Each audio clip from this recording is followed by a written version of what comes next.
రామ్ నారాయణ్ రామ్. మేము మా అనుభవాలను మీ అందరితో పంచుకుంటున్నాం.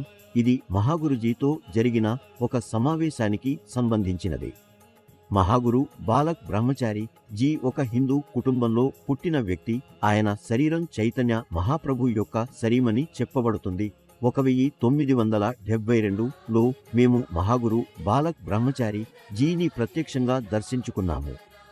అందమైన సంఘటన. ఇది వెస్ట్ బెంగాల్లో జరిగింది. మా బంధువులు మనల్ని మహాగురు జీని దర్శించేందుకు తీసుకుపోయారు.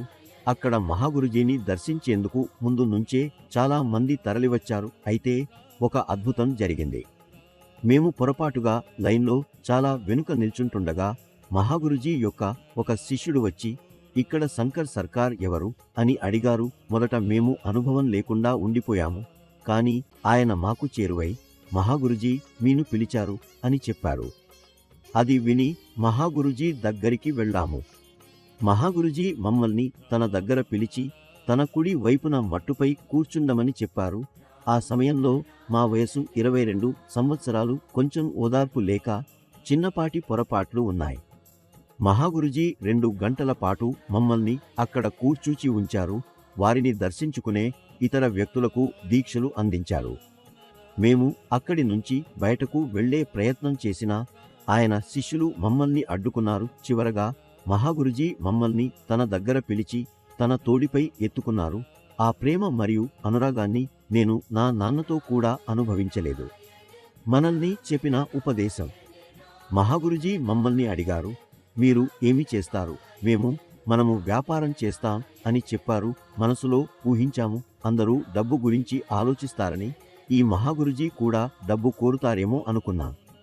మేము మన పర్సు తీసుకుని అందులో ఉన్న మంచి డబ్బును అందించాము. కానీ ఆయన, ఈ డబ్బు మనకు అవసరం లేదు, ఇది మీ అవసరాలకు ఉపయోగపడుతుంది అని చెప్పారు.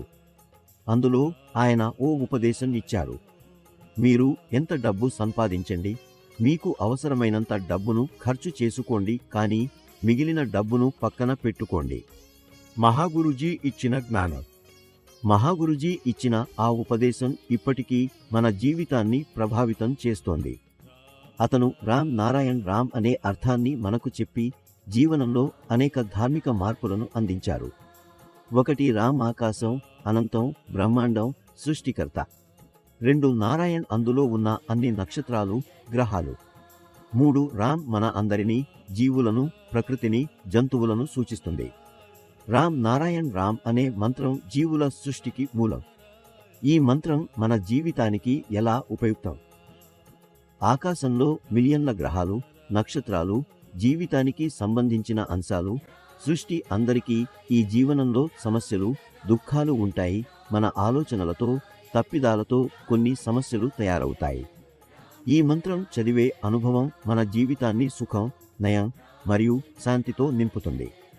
మీరు కూడా ఈ రామ్ నారాయణ్ రామ్ అనే మంత్రాన్ని జపించండి. ఇది మీ జీవితాన్ని సృష్టించగలదు.